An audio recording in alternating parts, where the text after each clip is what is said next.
Anda kembali menyaksikan Breaking News di Kompas TV, saudara, bersama saya Elgin Fridianto, dan kami juga masih terhubung via Zoom dengan pakar hubungan internasional UGM, ada Pak Muhadi Sugiono. Pak Muhadi, tadi kita sudah bersama-sama mendengarkan pidato Presiden Prabowo Subianto di sidang Majelis Umum ke-80 PBB. Bagaimana komentarnya Pak Muhadi? Mungkin ada beberapa poin yang sempat disebutkan oleh Pak Prabowo tadi.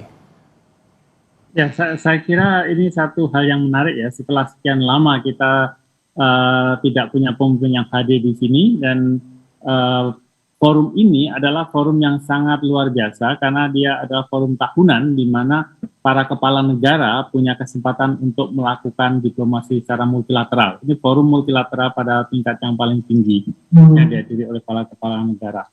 Dan seperti kita lihat dalam urutan itu tadi, Pak Prabowo dapat nomor 3. Karena sebenarnya yang dalam tata cara di sidang itu privilege-nya ada di Brasil, kemudian Amerika. Nah, yang ketiga dan seterusnya itu tergantung siapa yang datang. Jadi kalau mungkin bukan Pak Prabowo, mungkin kita tidak akan dapat di nomor 3. Jadi itu salah satu clue-nya. Nah, artinya ini betul-betul satu momentum bagi Indonesia untuk tampil dalam arena internasional, bahwa kita hadir di situ.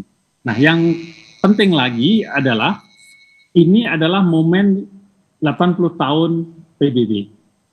Dan di dalam situasi itu PBB menghadapi banyak persoalan, terutama dengan semakin meningkatnya distrust atau ketidakpercayaan terhadap forum-forum multilateral.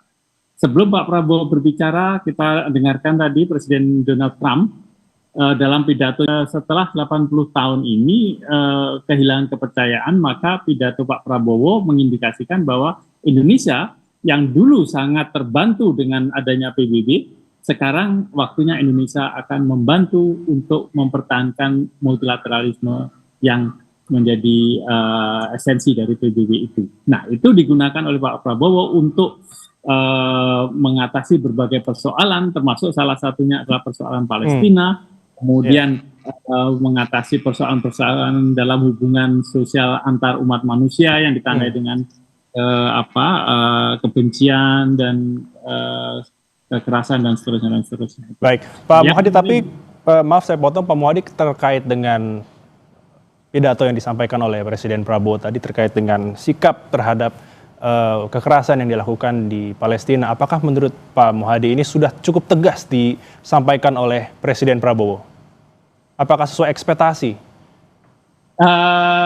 Sebenarnya kalau dibandingkan dengan pernyataan-pernyataan yang lain, terutama misalkan Presiden Lula dari Brasil, kita tidak cukup spesifik mengidentifikasi persoalan kekerasan itu ada di mana.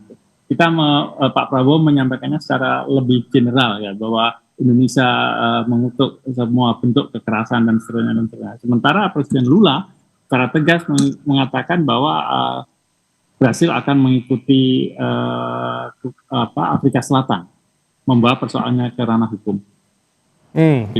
Baik. Pak Muhadi, tadi juga sempat disebutkan bahwa Indonesia siap membantu sebenarnya, meskipun disebutkan memang secara general saja. Tapi bagaimana Pak Muhadi melihat ini, bahwa Indonesia mengatakan Presiden Prabowo menyebut bahwa siap membantu, mungkin mengirimkan dokter ke sana. Bagaimana Pak Muhadi? Kalau dari sisi itu sebenarnya tidak terlalu banyak masalah, karena selama ini Indonesia merupakan salah satu kontributor terbesar dalam misi perdamaian PBB.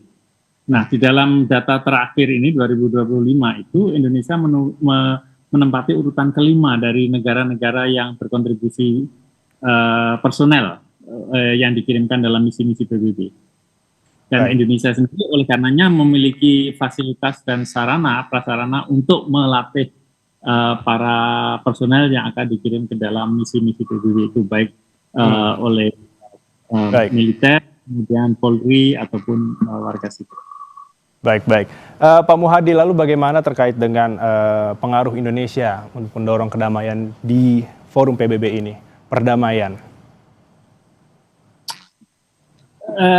Saya kira ini kan namanya forumnya debat ya, tetapi sebenarnya tidak ada debat, tetapi masing-masing negara pemimpinnya kemudian memberikan pandangan di situ.